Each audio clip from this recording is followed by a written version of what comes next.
Hello friends and welcome back to motor redefined. मैं हूं आपका होस्ट और दोस्त अरिंदम घोष और आज मैं आप लोगों के लिए एक जबरदस्त कंपैरिजन के साथ हाजिर हूं।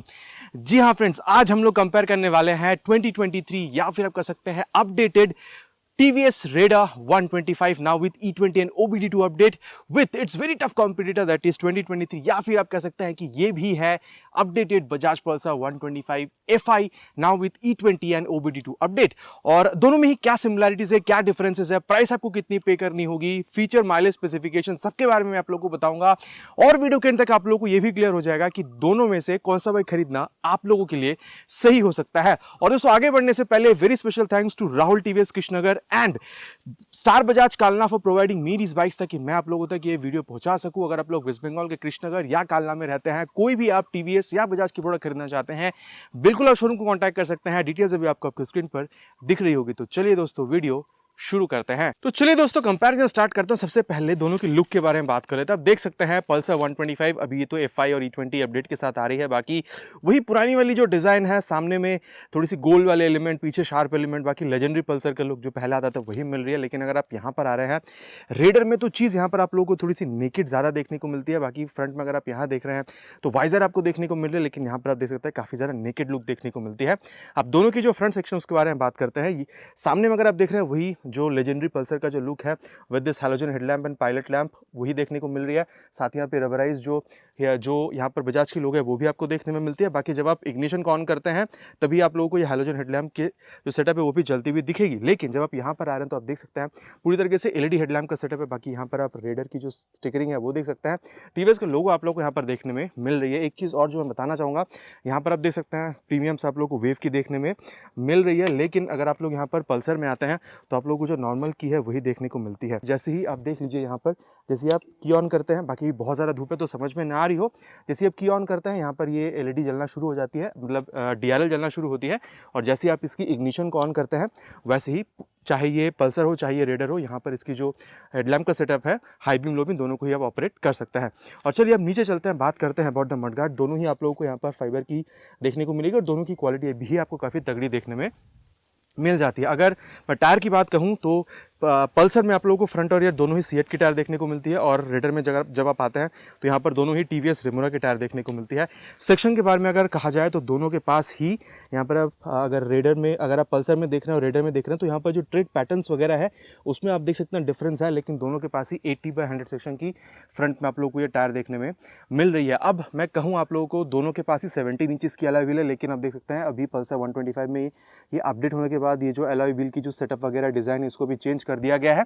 और यहाँ पर भी 17 इंचेस की अलॉय व्हील कुछ इस तरीके से दिखती है। बाकी आप लोग नीचे कमेंट पे लिखकर बताइएगा दोनों में से कौन सी अलॉय व्हील की डिज़ाइन आप लोगों को ज़्यादा बेहतर लग रही है। और वही अगर मैं आप लोगों को सेफ्टी के बारे में बताऊँ तो पल्सर के पास कॉम्बी ब्रेकिंग सिस्टम है। अब ये है क्या, जब आप यहाँ पर रियर ब्रेक अप्लाई कर रहे हैं तो यहाँ पर नज़र डालिएगा, ये देखिए, जैसे आप यहाँ पर देखिए, जैसे आप इसको अप्लाई कर रहे हैं यहाँ पर देखिए जो फ्रंट ब्रेक है वो भी अप्लाई हो रही है। तो इसको कंपनी यहाँ पर पल्सर में, मतलब बजाज इसको कॉम्बी ब्रेकिंग सिस्टम कहते हैं। लेकिन जब आप यही चीज़ रेडर में आ रहे हैं तो इसको कंपनी सिंक्रोनाइज ब्रेकिंग टेक्नोलॉजी कहती है। तो दोनों के पास ही सेम टेक्नोलॉजी है, बस नाम अलग है। हाँ, ब्रेकिंग के बारे में अगर कहा जाए तो सामने में यहाँ पर आप लोग को अभी ये नई डिस्क देखने में मिल रही है पल्सर की, जो कि 240 mm की है। यहाँ पर आप लोग को 170 mm की जो ड्रम ब्रेक है उसका भी ऑप्शन देखने को मिल जाता है। यहाँ पर कैलिपर आपको देखने में मिल रही है। लेकिन जब आप रेडर पे आते हैं तो आप लोग को 240 mm की पेडल डिस्क मिलती है, जो कि आप कह सकते हैं ये भी 240 की। लेकिन एडवांटेज क्या है कि क्योंकि ये पेडल डिस्क है तो आप कह सकते हैं इसके पास थोड़ी सी एडवांटेज है, क्योंकि ब्रेकिंग के टाइम पे हीट डिसिपेशन में पेडल डिस्क बहुत ज़्यादा हेल्प बिल्कुल करती है। और वहीं अगर आप सस्पेंशन देख रहे हैं तो दोनों के पास ही बिल्कुल सेम है, जो कि है टेलीस्कोपिक फोक। और वहीं अगर मैं आप लोगों को power house of the bike दोनों के इंजन के बारे में बताऊं तो सबसे पहले मैं पल्सर के बारे में बताऊं। बाकी हाँ, देखिए अभी कंपनी पहले जब 125 लाया करती थी मार्केट में तो वो DTSI के साथ आती थी, मतलब दोनों ही तरफ स्पार्क प्लग होता था। लेकिन अभी राइट साइड में देखिए स्पार्क प्लग नहीं है, पहले 2 स्पार्क प्लग आया करती थी, अभी सिर्फ एक ही आ रही है।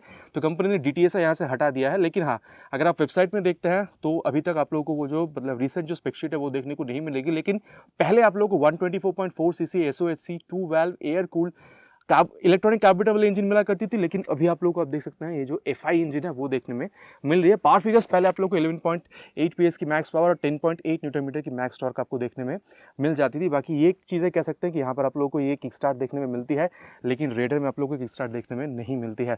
और इसके अलावा आप लोग को और कोई टेक्नोलॉजी इंजन से जुड़ी हुई यहाँ पर देखने में नहीं मिलती है। हाँ, अगर आप इंजन काउल देख रहे हैं तो इसकी भी क्वालिटी सही है, और अगर आप रेडर में आ रहे हैं तो यहाँ पर दोनों में ही फाइबर है, दोनों की क्वालिटी आपको काफ़ी तगड़ी देखने को मिल जाती है। जब आप रेडर पर आते हैं तो यहाँ पर कुछ टेक्नोलॉजीज़ है, मैं आपको बताता हूँ।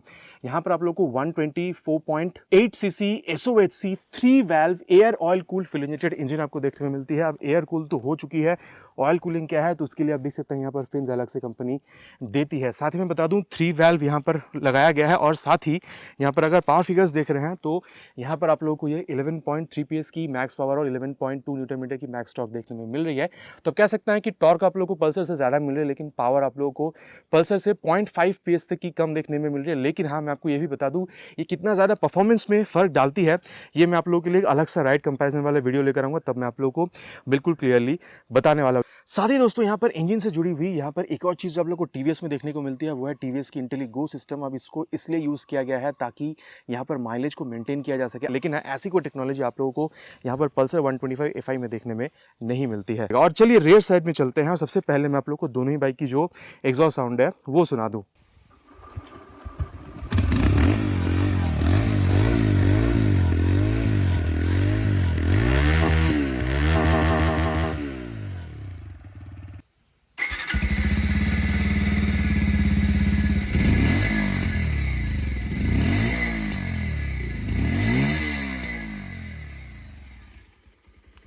तो ये दोस्तों आप लोगों ने दोनों ही बाइक की जो एग्जॉस्ट साउंड है वो सुन लिया। और चलिए सबसे पहले मैं आप लोगों को पल्सर की जो ये अपडेटेड पल्सर की यहाँ पर जो रियर पोर्शन उसके बारे में बता दूँ। आप लोगों के टायर अगर पहले भी मिला करता था, टायर अगर आप देख रहे हैं तो बिल्कुल सेम है, 100/90 सेक्शन के tyre with 17 inches of alloy wheel. बाकी ये जो डिज़ाइन वगैरह है एलॉय व्हील की ये चेंज हो चुकी है। बाकी सेम सेटअप आप लोग को रेडर में भी देखने को मिल जाती है। 130 mm की ये जो ड्रम ब्रेक है ये भी आपको रेडर में देखने को मिलती है। एक चीज़ डिफरेंट क्या है, आप यहाँ पर एंडोरेंस के ये जो डुअल यहाँ पर गैस शॉक देख पा रहे हैं, अगर आप रेडर में जा रहे हैं तो वो आप लोगों को यहाँ पर ये मोनोशॉक देखने में मिलती है। आप यहाँ पर देख सकते हैं ये आप लोगों को ये मोनोशॉक यहाँ पर देखने में मिल जाती है। बाकी टायर मैंने आपको ऑलरेडी कहा है कि यहाँ पर 100/90 सेक्शन की with 17 inches of alloy wheel और 130 mm की ड्रम ब्रेक आप लोग को यहाँ पर भी बिल्कुल देखने में मिल जाती है। तो दोनों ही रेयर सेक्शन मैंने आप लोग को बता दिया है। अब थोड़ी सी बात करते हैं डायमेंशन के बारे में। अगर आप सीट देखते हैं तो दोनों के पास ही यहाँ पर स्प्लिट सीट है। मैं आपको बता दूँ रेडर में अभी आप लोगों को फिलहाल कंपनी ने एक सिंगल सीट वाला वेरिएंट भी लॉन्च कर दिया। बाकी उसका भी मैं आप लोगों के लिए रिव्यू बहुत जल्द लेकर आने वाला हूँ जैसे अवेलेबल होती है।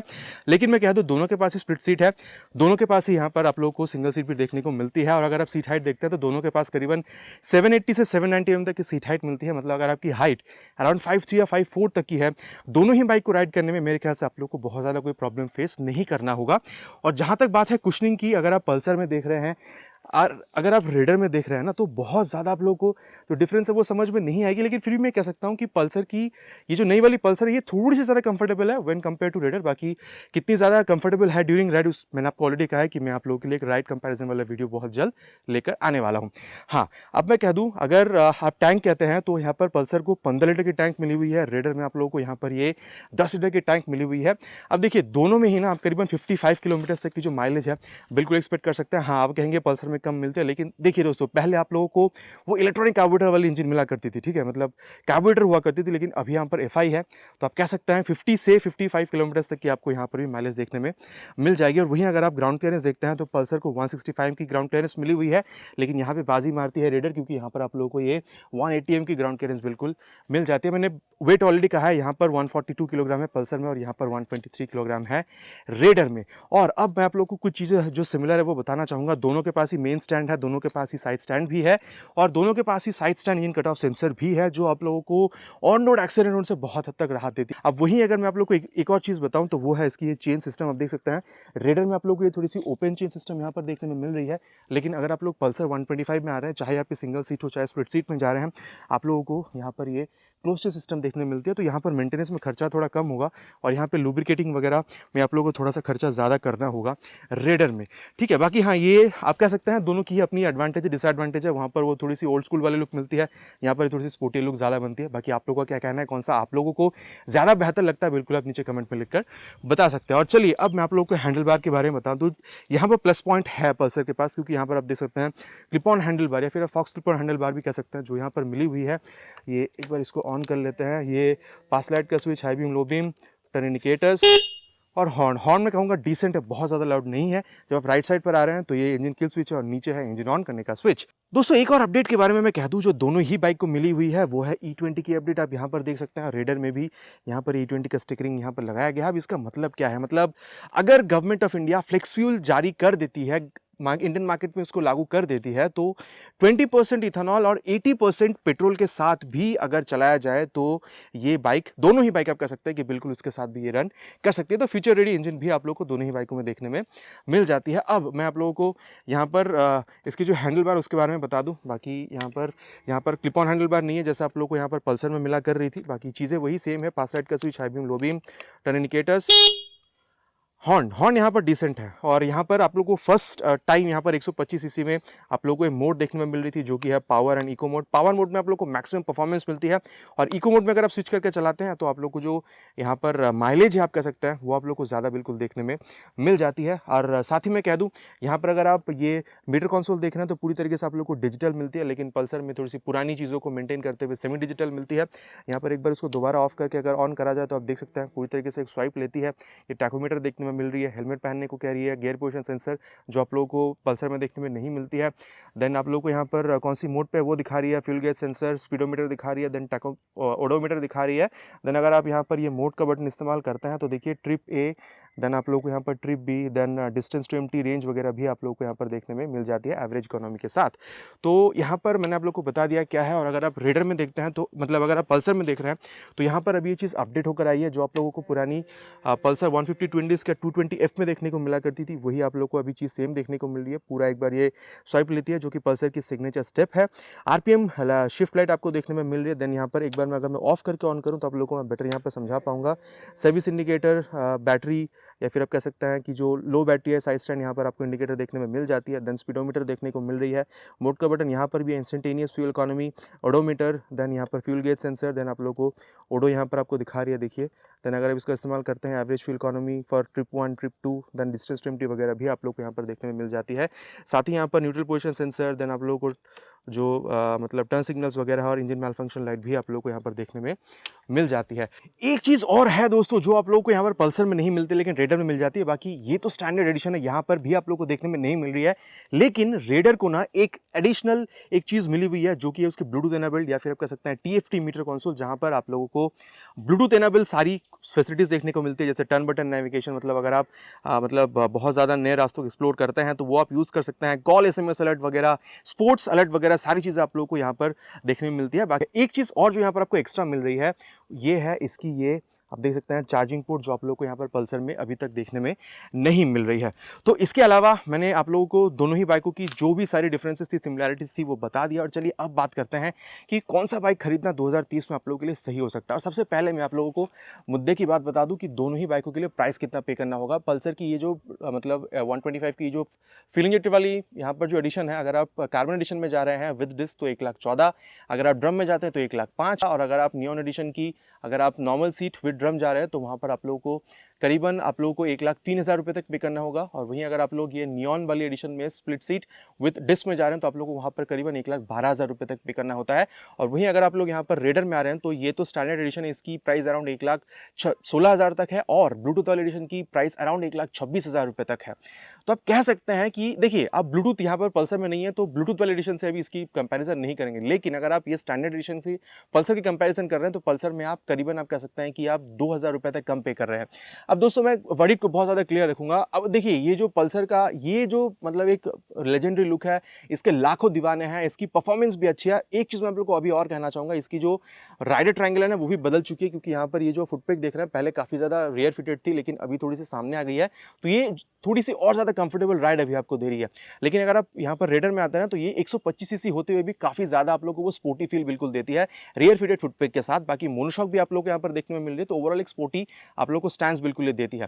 तो अगर मैं वर्डिक्ट को बहुत ज़्यादा क्लियर रखूँ तो ये मैं कह सकता हूँ कि अगर आपको पल्सर की लुक अच्छी लगती थी, आपको माइलेज भी पल्सर में चाहिए, आपको आपका बजट 1,10,000 से 1,15,000 के बीच में है, आप लोगों को 55 किलोमीटर तक की माइलेज, आप लोग को E20 वाली इंजन, OBD2 वाली अपडेट अगर आपको चाहिए, ठीक है, और साथ ही अगर आपको वो मीटर कंसोल में भी थोड़ी सी अपडेट वगैरह चाहिए थी, और साथ ही आप लोगों को पल्सर की ये जो लुक है वो आप लोगों के लिए मैंडेटरी था, ठीक है, और 125 सीसी क्योंकि आप थोड़ी सी ज़्यादा माइलेज को प्रेफर कर रहे हैं, लेकिन मतलब पल्सर की जो डीएनए है, जो परफॉर्मेंस है वो भी आपको चाहिए, तो बिल्कुल आप पल्सर 125 खरीद सकते हैं।